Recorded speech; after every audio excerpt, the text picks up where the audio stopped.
ধুবুৰী জিলা কৃষি বিভাগ আৰু ধান ক্ৰয় কেন্দ্ৰত ব্যাপক অনিয়মৰ অভিযোগ প্ৰকৃত কৃষকক বঞ্চিত কৰি একাংশ মধ্যভোগীক ধান বিক্ৰী কৰাৰ প্ৰমাণপত্ৰ প্ৰদানৰ অভিযোগ জিলাখনত অসম খাদ্য আৰু অসামৰিক যোগান নিগম পৰিসীমিত অধীনত গোলকগঞ্জ আৰু পাগলাহাটত আছে দুটাকৈ ধান ক্ৰয় কেন্দ্ৰ কিন্তু এই ধান ক্ৰয় কেন্দ্ৰত প্ৰকৃত কৃষকে ধান বিক্ৰী কৰাৰ পৰা বঞ্চিত হোৱাৰ অভিযোগ উত্থাপন হৈছে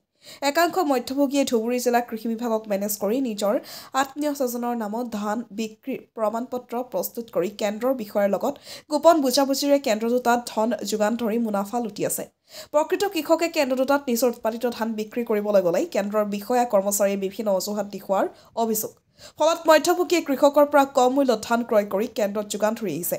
আনহাতে কেন্দ্ৰ দুটাৰ দায়িত্বত আছে ৩ বছৰ পূৰ্বে অৱসৰ গ্ৰহণ কৰা কালিদাস দেৱনাথ নামৰ এজন বিষয়া গোলকগঞ্জৰ পৰা তপনৰা report North East Frontier News মই মোৰ পাৰ্চনেল হিচাপে কালিদাস দেৱনাথ মই PPC মেনেজাৰ গোলকগঞ্জ আৰু পাগলাহাটৰ মোক চাৰ্জত দিছে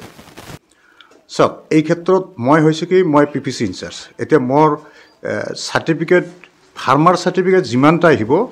মই সিমানৰে ধান মই ল'ব লাগে এইটো মোৰ নিয়ম এতিয়া চাৰ্টিফিকেট দিয়ে এগ্ৰিকালচাৰ ডিপাৰ্টমেণ্টে এতিয়া এজন ফাৰ্মাৰৰ নামত যদি দুবাৰ চাৰ্টিফিকেট এগ্ৰিকালচাৰ ডিপাৰ্টমেণ্টে দিয়ে এবাৰ লোৱাৰ পিছত ছেকেণ্ড টাইম যদি দিয়ে তেতিয়াহ'লে আমি ল'বলৈ বাধ্য হ'ম এতিয়া ধৰক হয়তো মোৰ মনত নপৰে এনেকৈ এজনে দুবাৰ পোৱা বুলি তথাপিও ক'ব নোৱাৰোঁ কাৰণ এজনে আজি দিয়াৰ পিছত ধৰক মোৰতো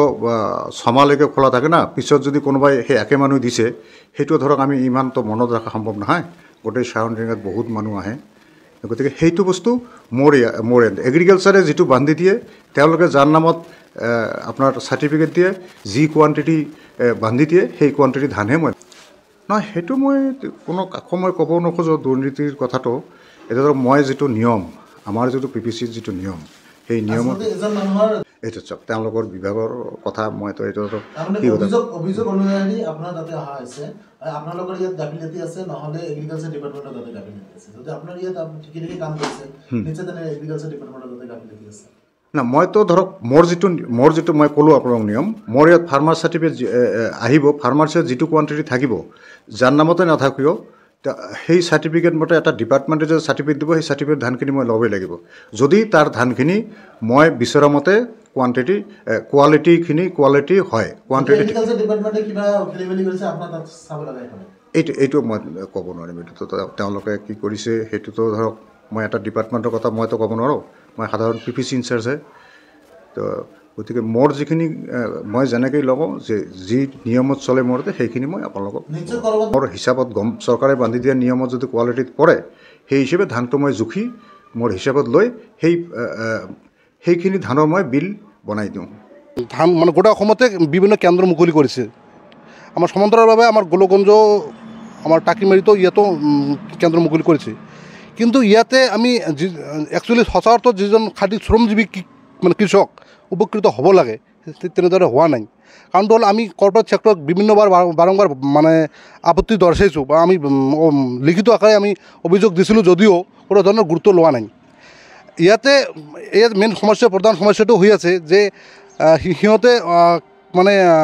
কৰ্পৰেট ছেক্টৰটো খুলি কেইবাটাও মানে অফিচাৰক নিযুক্তি মানে দিছিল তাৰে ভিতৰত আমাৰ গোলকগঞ্জ PPCত এজন অফিচাৰক যিজন অফিচাৰ প্ৰথম ভাগৰ পৰা আছে আজিলৈকে আছে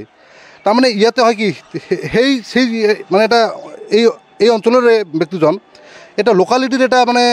সভাততে এটা লোকালিটি মানে এই অঞ্চলৰে বুলি এটা দাবী কৰি তেখেতে এটা অঘোষিত এটা সিন্ডিকেট গঢ়ি তুলিছে আৰু আচলতে সচৰাচৰ মানে প্ৰকৃত কৃষকক বঞ্চিত কৰি একাংশ মধ্যভোগী আৰু বিভাগীয় কৰ্তৃপক্ষই এই MSPৰ যিটো মূলধন মানে ধন ঘটি আছে টোটেলি প্ৰকৃত কৃষকে বঞ্চিত হৈ আছে আৰু মধ্যভোগী আৰু বিভাগীয় কৰ্তৃপক্ষ অৰ্থাৎ PPC ধান ক্ৰয় কৰা মানে কেন্দ্ৰত যিজন অফিচাৰে নিয়োগ কৰা থাকে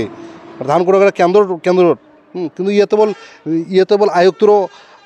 মানে দৃষ্টিগোচৰ হয় ইয়াতে কৃষি বিষয়াৰো মানে দৃষ্টিগোচৰ হয় যদিও কিন্তু তেখেতসকলে প্ৰকৃত কৃষকে সদায় মানে প্ৰকৃত কৃষকে বঞ্চিত হৈ আছে একদম চিধা কথা এইটো ইয়াত মানে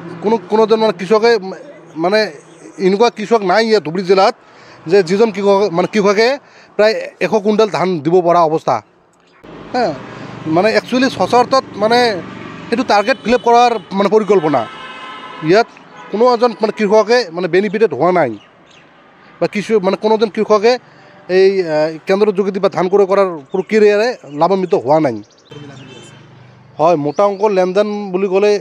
এইটো ব্ৰকাৰৰ মাজত এটা কি আছে, সম্পৰ্ক এটা আছে, এইটো নৈ কৰিব নোৱাৰে, আছে।